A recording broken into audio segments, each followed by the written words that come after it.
نحمد الله تعالى ونصلي على رسوله الكريم وبعد أعوذ بالله من الشيطان الرجيم بسم الله الرحمن الرحيم ولا تهنوا ولا تحزنوا وأنتم الأعلون إن كنتم مؤمنين صدق الله العظيم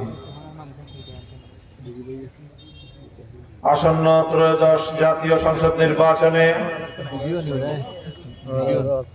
10 দলীয় 11 দলীয় নির্বাচনী ঐক্য সমর্থিত বাংলাদেশ খেলাফত মজলিসের মনোনীত প্রার্থী মৌলভীবাজার 3 আসনের মাটি ও মানুষের নেতা, মৌলভীবাজার 4 আসনের মাটি ও মানুষের নেতা, এদেশের ঐতিহ্যবাহী আধ্যাত্মিক পরিবার শাইখ বরনবী রহমতুল্লাহ আলাইহির সুযোগ্য উত্তরসূরি জনাব মাওলানা শেখ নূরে আলম হামিদীর নির্বাচনী জনসভায় উপস্থিত সংগ্রামী সভাপতি, উপস্থিত অন্যান্য কেন্দ্রীয় নেতৃবৃন্দ, সমবেত আমার প্রাণ প্রিয় এলাকাবাসী, আজকে আমরা বাংলাদেশের একটি ঐতিহাসিক বাক বদলের মুহূর্ত অতিক্রম করছি। ইতিহাসের একটি গুরুত্বপূর্ণ সময় আমরা পার করছি, যেই সময়ে আমাদের সঠিক সিদ্ধান্ত, আমাদের সাহসী সিদ্ধান্ত আগামী বাংলাদেশকে তার সঠিক গন্তব্যে পৌঁছে দিতে পারবে ইনশাআল্লাহ। যেই সময়ে আমাদের সঠিক সিদ্ধান্তে বাংলার 18 কোটি মানুষ মুক্তি পাবে ইনশাআল্লাহ। সংগ্রামী সাথী ও বন্ধুগণ,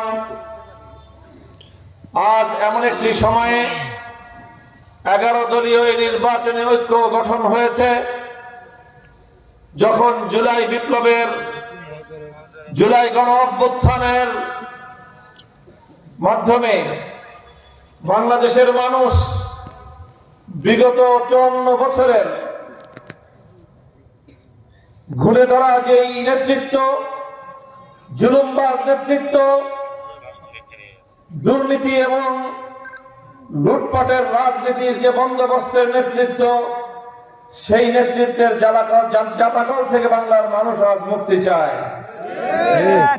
এদেশের মানুষ অনেক সংগ্রাম করে, অনেক লড়াই করে, অনেক রক্ত দিয়ে 1971 সালের মহান মুক্তিযুদ্ধের মধ্য দিয়ে স্বাধীনতার লাল সূর্যটাকে ছিনিয়ে এনেছিল। মানুষের এক বুক স্বপ্ন ছিল যে আমরা রক্ত দিয়ে লড়াই করে একসময় 190 বছরের আধিপত্যবাদী শক্তি ব্রিটিশ বেনিয়াদেরকে বিতাড়িত করেছি। লড়াই করে আমরা কলকাতার দাদাবাবুদের আধিপত্যকে উৎখাত করেছি। এরপরে লড়াই করে পশ্চিম পাকিস্তানি খান পাঠানদেরকেও বিতাড়িত করা হয়েছে। 71-এর পর বাংলার মানুষ তাদের নিজস্ব নিজেদের এলাকার মানুষের দ্বারা শাসিত হবে।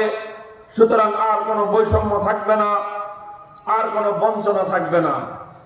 কিন্তু দুর্ভাগ্যজনকভাবে স্বাধীনতার পর থেকে একের পর এক শাসক পরিবর্তন হয়েছে, কিন্তু বাংলার মানুষের ভাগ্যের পরিবর্তন হয় নাই। শাসনের নামে শোষণ হয়েছে, এখানে নেতৃত্বের নামে এদেশের মানুষকে গোলামীর জিঞ্জিরে আবদ্ধ করার চেষ্টা করা হয়েছে। এদেশের মানুষের ভাগ্য নিয়ে ছিনিমিনি খেলা হয়েছে। 54 বছর পর্যন্ত এদেশের মানুষ শুধু দেখেছে দুর্বৃত্তায়নের রাজনীতি। 24-এর গণ অভ্যুত্থান কোন বড় রাজনৈতিক দলের নেতৃত্বে হয় নাই। 24-এর গণ অভ্যুত্থান কোন রাজনৈতিক বড় নেতার নেতৃত্বের প্রয়োজন হয় নাই। দেশের মানুষের পিঠ যখন দেয়ালে ঠেকে গিয়েছে, তখন এদেশের তরুণ ছাত্র জনতা সেই ঘুরে দাঁড়া, সেই ফ্যাসিবাদী স্বৈরতান্ত্রিক নেতৃত্বের বিরুদ্ধে, স্বৈরতান্ত্রিক রাজনৈতিক বন্দোবস্তের বিরুদ্ধে 1.5 সহস্রাধিক তাজা প্রাণের বিনিময়ে বাংলার তামাম সন্তানদের শাহাদাতের মধ্য দিয়ে 2024 সালের 5ই আগস্ট এদেশের মানুষ নতুন করে স্বাধীনতার স্বাদ আস্বাদন করেছে। কিন্তু দুর্ভাগ্যজনকভাবে যেমনি ভাবে 71-এর মুক্তিযুদ্ধের পর জুলুম মুক্ত শোষণ মুক্ত সমাজ গড়তে বাংলার মানুষ ব্যর্থ হয়েছে, অসৎ নেতৃত্বের কারণে 24-এর অভ্যুত্থান পরবর্তী বাংলাদেশেও আবারও সেই পুরনো ফ্যাসিবাদী বন্দোবস্ত ফিরিয়ে আনবার ষড়যন্ত্র এবং চক্রান্ত পরিচালিত হচ্ছে। আর তাই 11টি দল, দেশপ্রেমিক ইসলামিক দল, আমরা হাতে হাত রেখেছি। আমাদের লক্ষ্য উদ্দেশ্য একটাই, আমরা কোন নেতার নেতৃত্ব প্রতিষ্ঠা করতে চাই না, আমরা কোন দলের নেতৃত্ব প্রতিষ্ঠা করতে চাই না, আমরা কোন জোটের নেতৃত্ব প্রতিষ্ঠা করতে চাই না, আমরা বাংলার বঞ্চিত 18 কোটি মানুষের অধিকার প্রতিষ্ঠা করতে চাই।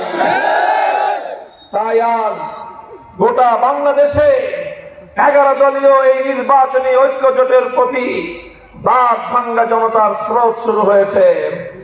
বাংলাদেশের মানুষ আজ 11 দলীয় জোটের প্রতি আস্থা এবং বিশ্বাস রাখতে শুরু করেছে। আর এটা দেখে বাংলাদেশের ষড়যন্ত্রকারী সকল গোষ্ঠীগুলোর মাথা খারাপ হয়ে গিয়েছে। এখন তারা যে কোনো উপায়ে জনতার এই জোয়ারকে রুখে দেওয়ার চেষ্টা করতেছে। আমি তাদেরকে স্পষ্ট সতর্ক করে দিতে চাই, জনতার স্রোত যদি বেশি শক্তি দিয়ে দমন করার চেষ্টা করা হয় তাহলে আবার 24-এর জুলাইয়ের মতো বিস্ফোরণ ঘটতে পারে। মনে রেখো, এই যে জাতি জেগে উঠেছে, এবারে জাগরণ জনতার অধিকার প্রতিষ্ঠার মধ্য দিয়েই সম্পন্ন হবে ইনশাআল্লাহ।